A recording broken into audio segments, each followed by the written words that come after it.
In the name of God, welcome to my presentation. My name is Saleh Hashemi, and today I want to discuss about United Nations Convention on Contracts for International Sale of Goods, or CISG. Specifically, I want to answer this question that to what extent parties of a contract have autonomy to draft their own contractual terms to the contract when CISG will apply. To answer this question, I should mention a brief introduction about CISG. As a matter of fact, CISG is a multilateral treaty that establishes uniform legal regulations for international sale of goods. And currently, it has attracted a large number of countries that we call them contracting states. As June 2024, the CISG attracted 98 contracting states. The United Nations Commission on International Trade Law, or UNCITRAL, plays a crucial role in the framework's development of the CISG, which is in charge for modernization and increasing harmonization of international trade law. To achieve this goal, UNCITRAL works on various areas related to commercial law and advocates for their usage and implementation. CISG has some parts that I should mention to answer this question perfectly. Part 1 is sphere of application and general provisions from Article 1 to 13. Part 2 is formation of a contract from Article 14 to 28. Part 3 is sale of goods from Article 25 to 88. And Part 4 is final provisions from Article 89 to 101. One of the reasons that CISG is more successful than other previous conventions, ULF and ULIS, is considering the autonomy of contracting states and contracting parties in applying the provisions of CISG. The autonomy of the contracting states and contracting parties is incomplete, so this issue will be discussed. The first autonomy of the contracting states and actually contracting parties is the ability to get in or get out of the convention. There are 3 ways for parties to opt out of the convention. The first one is by selecting the law of a non-contracting state. The parties may choose to opt out of the convention based on conflict laws. For example, in a sale contract, the Italian and the Australian parties can decide to apply English law instead of the CISG. The CISG does not apply to England because they have not signed the convention. Article 6 and Article 11B of the CISG explicitly address this issue.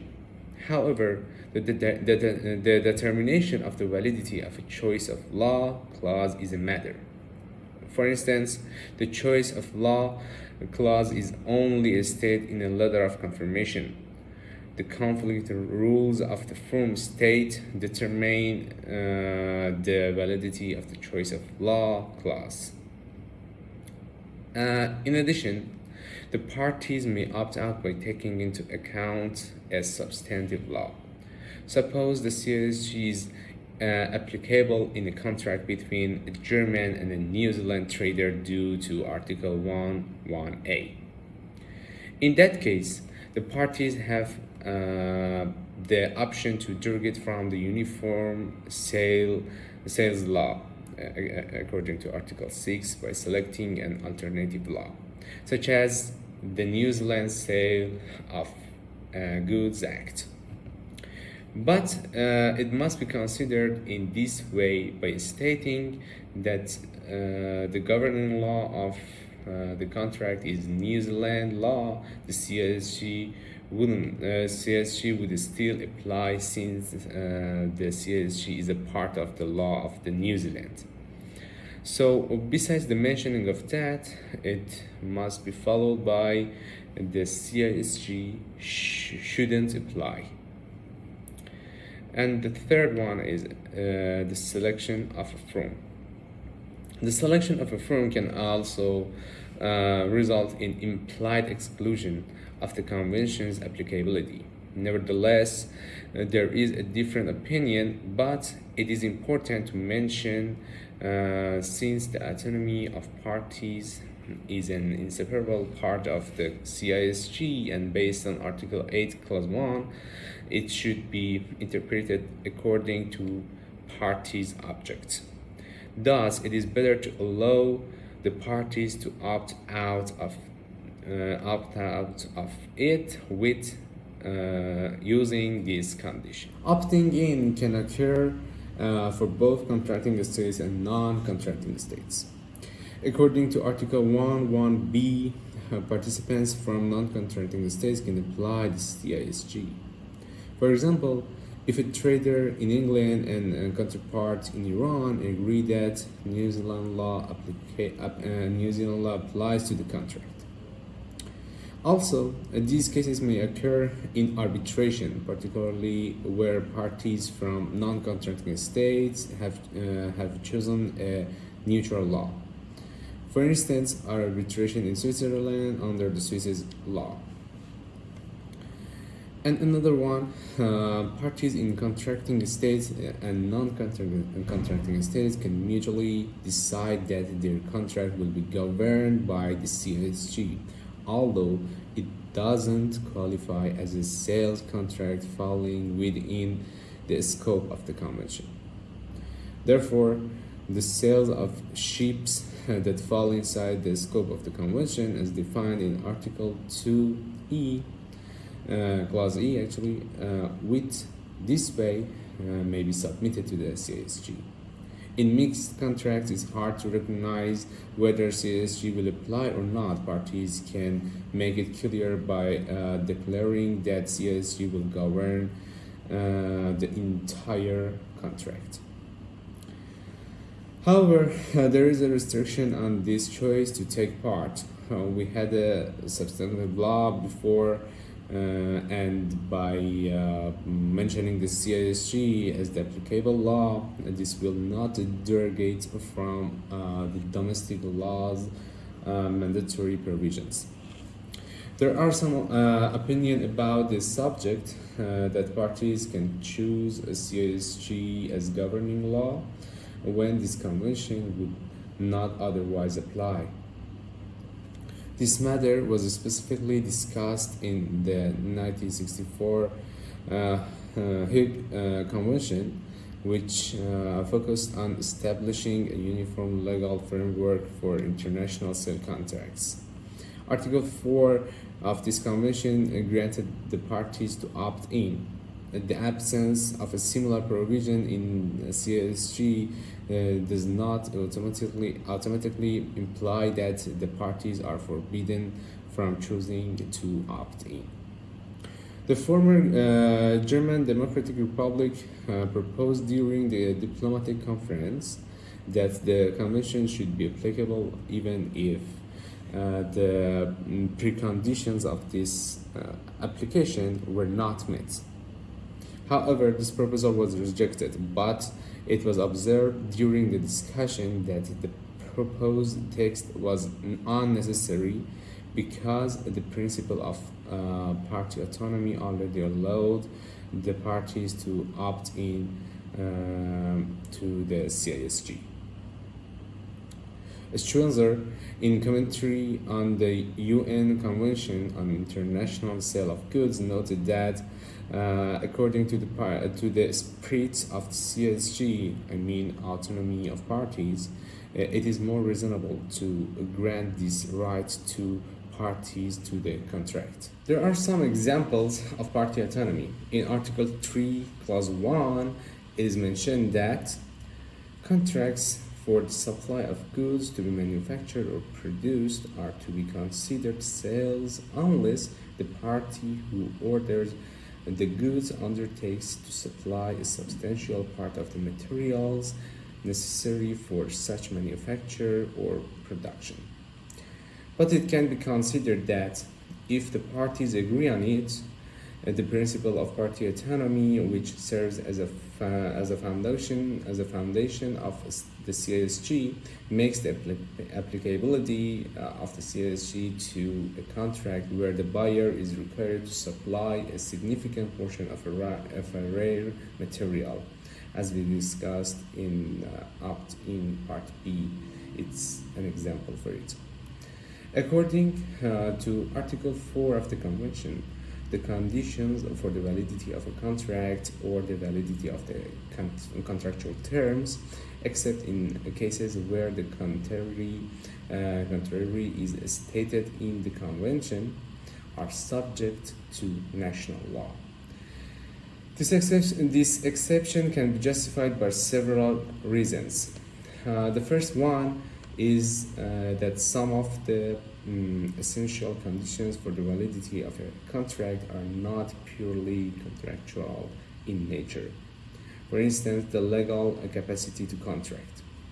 The second one is that comparative legal study shows that there are significant differences in the conditions for the validity of a contract between legal systems, particularly between the civil law legal system and common law.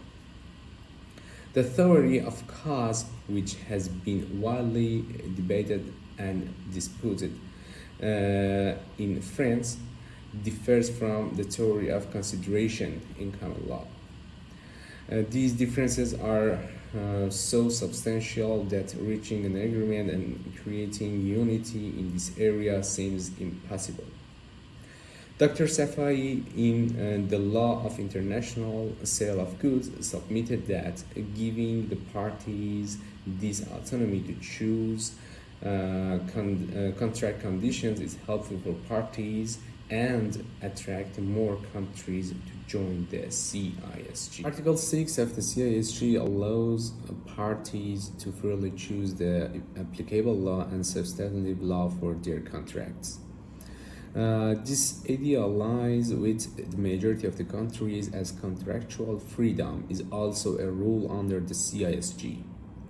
Article 6 distinguishes between completely excluding the application of the Convention and derogating from some of its provisions.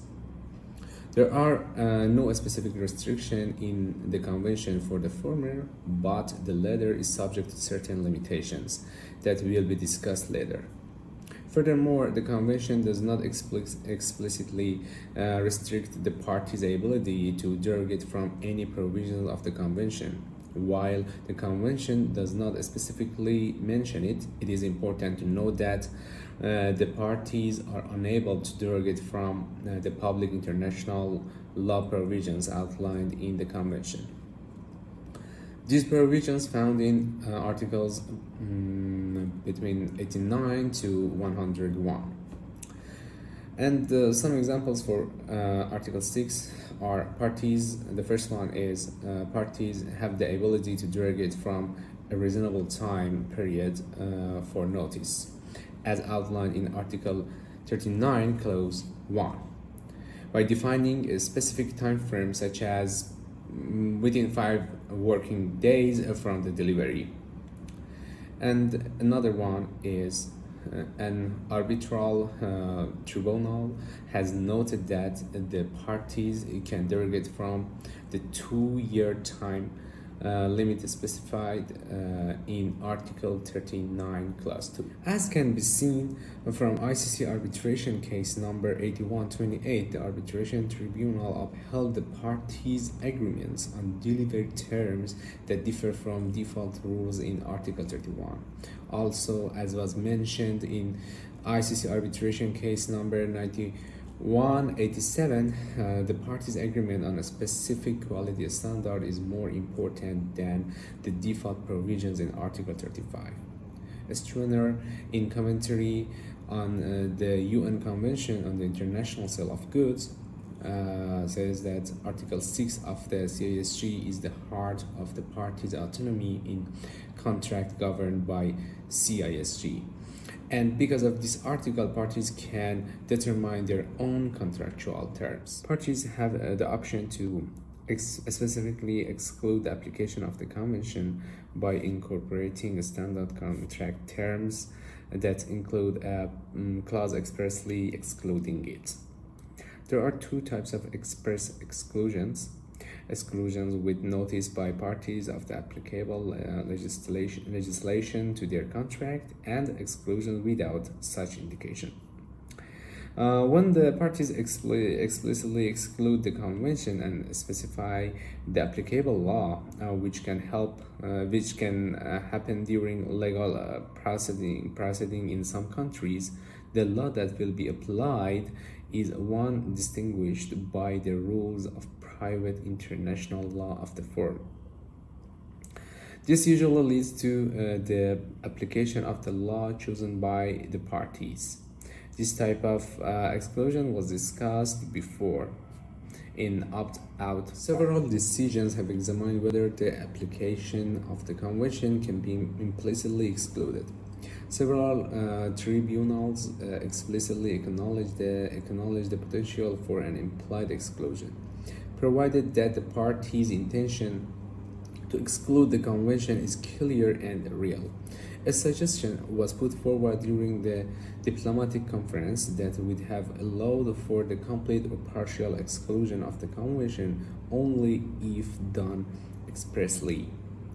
But most delegations were against this idea, even if it's not explicitly stated in the convention. Some court's decisions and an arbitral award have ruled that the convention cannot be implicitly excluded because it doesn't explicitly state it so.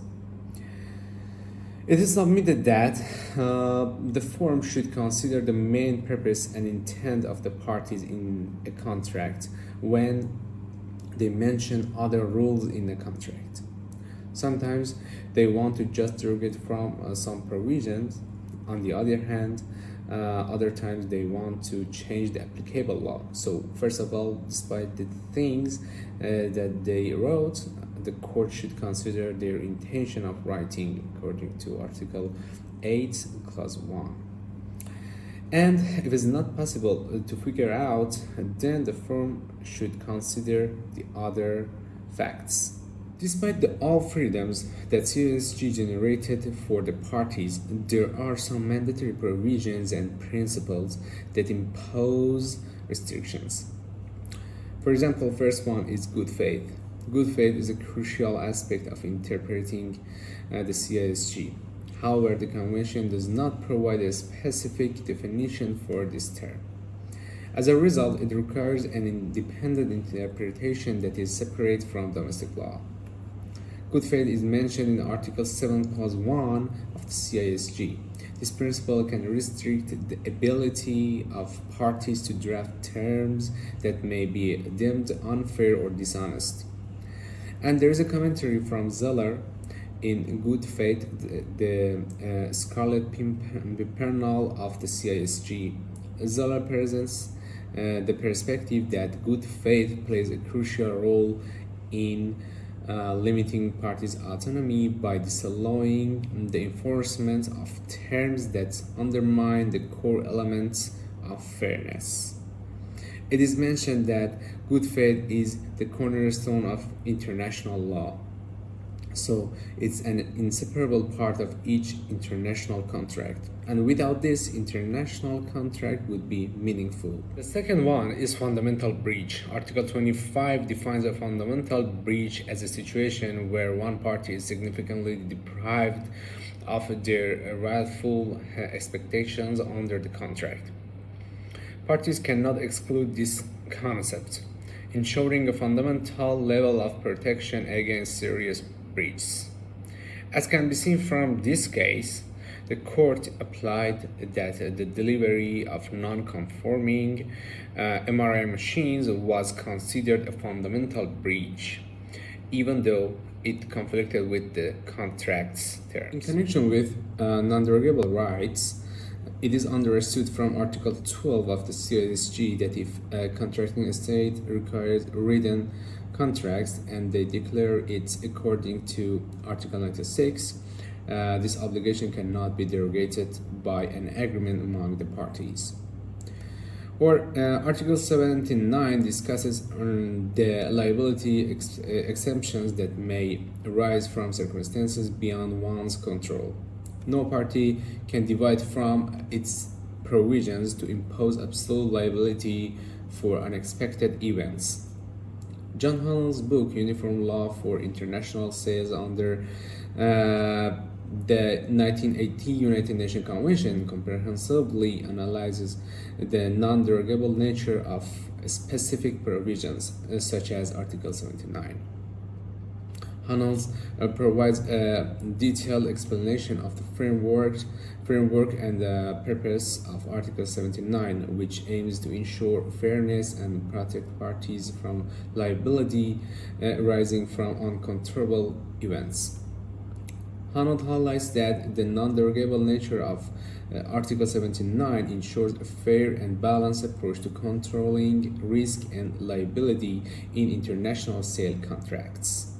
It is submitted that it is necessary to have some non-derogable provisions, since without them giving 100% freedom to parties to transform the contract, it will damage the fairness, uniformity, and harmonization of international trade law. In addition, it will cause overreach of the more powerful parties. All the freedoms needed some frameworks to have better function that everyone must respect. Some provisions are related to public international law, as I said earlier, Articles 89 to 101, that parties cannot derogate from them according to Clot case number 651. Also, from this case, it can be understood that Article 28 cannot be derogated from as well. According to Dr. Safai's opinion, Article 4 and some other articles where parties have to comply with mandatory rules related to political or economic public order of nation law, public order, and other expressions have different meanings in different countries. So, parties cannot derogate them when the CISG applies to the contract for escaping from them. The CISG provides a useful framework for parties. As a matter of fact, parties have the autonomy to draft their own contractual terms when the CISG governs the contract. Article 6 is the heartbeat of the party autonomy, which allows parties to derogate from or vary some provisions of the CISG, and some other articles allow parties to choose their national rules or private international law for some issues when CISG governs the contract, like Article 4. Because of the differences between the civil law and the common law legal systems. Furthermore, the autonomy that CISG recognizes for the parties is the cornerstone of the CISG, and one of the reasons for the reputation and accessibility and acceptability of CISG is this subject. So parties can add some conditions to several subjects. They can generalize CISG to the contracts that CISG will not govern them automatically, or they are outside of the scope of the CISG also because of this autonomy. Even contracting states can exclude explicitly or implicitly the CISG as an applicable law from the contract in multiple ways. On the other hand, non-contracting states and contracting states also can apply CISG as a law to govern the contracts. All of them based on the party autonomy. On the other hand, there are some restrictions on this autonomy. To see better implementation of CISG in some areas like fairness, uniformity, and harmonization. In addition, it can prevent the overreaching by the stronger parties in the contract and keep the balance among the parties. The restrictions are good faith, fundamental breach, non-derogable rights like public international law provisions, impediments beyond party control of Article 79, mandatory rules and matters related to public order in countries where specified by the convention should be followed accordingly, like Article 4. Last but not least, in connection with the interpretation of a contract, the firm should prioritize the main purpose and intentions of the parties. This approach recognizes the parties may sometimes seek to derogate from specific provisions, while at the other times might aim to change the applicable law entirely. Therefore, courts should first consider the expressed intentions behind the contract terms. If these intentions remain unclear, the firm should then take into account additional relevant facts to ensure a fair and accurate interpretation of the parties. Thank you for staying with me till the end. Goodbye.